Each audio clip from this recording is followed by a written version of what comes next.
ये तो फिट नहीं हो रही। शायद अगर तुम वर्कआउट करो तो हो जाएगा।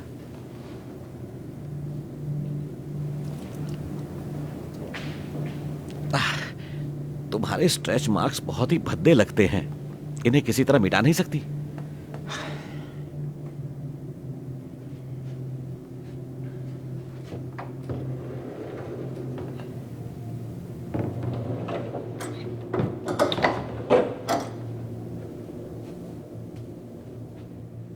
तुम्हारे पास पहनने के लिए और कुछ नहीं है?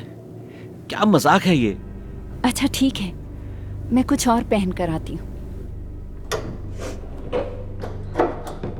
हद करती हो सच में। प्लीज मत जाओ। आई एम सॉरी, लेकिन मुझे जाना होगा। मैं यहाँ नहीं रुक सकता। ऐसे कैसे जा सकते हो? मैं किसी और से प्यार करता हूँ। वो जवान है, खूबसूरत है, उसमें सब कुछ है जैसे तुम पहले हुआ करती थी। ये क्या कह रहे हो? हमारी बेटी का क्या होगा? मुझे माफ करो, पर अब मैं जिंदगी अपने लिए जीना चाहता हूँ। प्लीज हमें छोड़कर मत जाइए, प्लीज।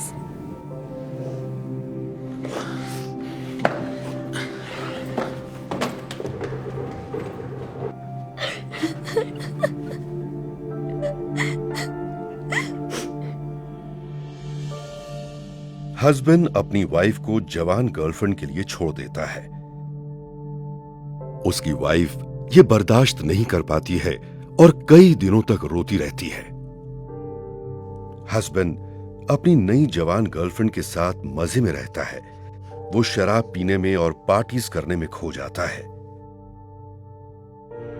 वाइफ कई दिनों बाद हिम्मत जुटाकर घर से बाहर जॉगिंग के लिए निकलती है और एक्सरसाइज फिर से शुरू कर देती है। धीरे धीरे वो अपने ब्रेकअप से उबरने लगती है। इधर हस्बैंड और उसकी गर्लफ्रेंड के बीच बहस होती है क्योंकि वो एक जवान लड़के के फोटोज देखती है और एक दिन वो अपनी गर्लफ्रेंड को किसी और आदमी से बात करते हुए पकड़ लेता है। उसकी गर्लफ्रेंड एक जवान लड़के के लिए उसे छोड़कर चली जाती है। हस्बैंड गम में डूब जाता है और एक दिन अचानक उसकी अपनी एक्स वाइफ से मुलाकात होती है।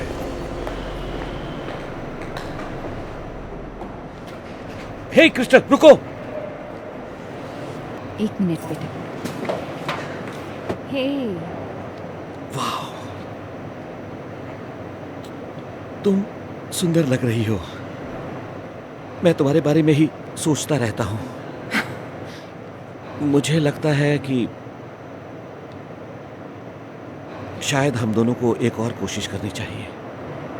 तुम्हारी उस गर्लफ्रेंड का क्या हुआ?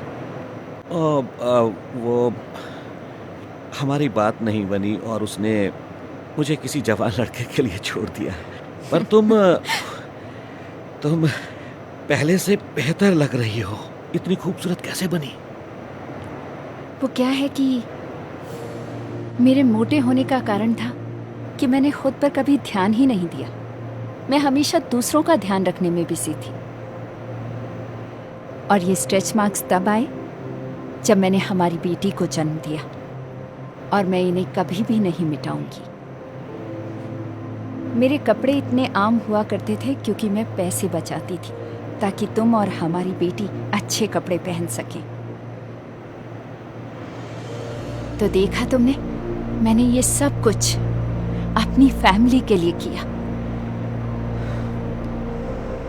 और तुम्हारे जाने के बाद मैंने खुद के लिए जीना शुरू किया। इस सब के लिए मैं तुमसे माफी मांगता हूं।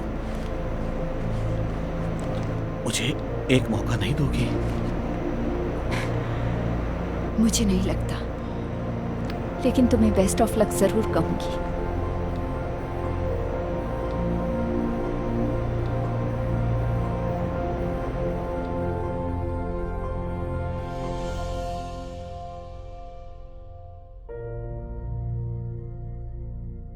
Hey Darman fam, I hope you loved that message. Please remember, we're not just telling stories, we're changing lives. And when you share my videos, you're helping to change lives too. I appreciate you, and I'll see you in the next video.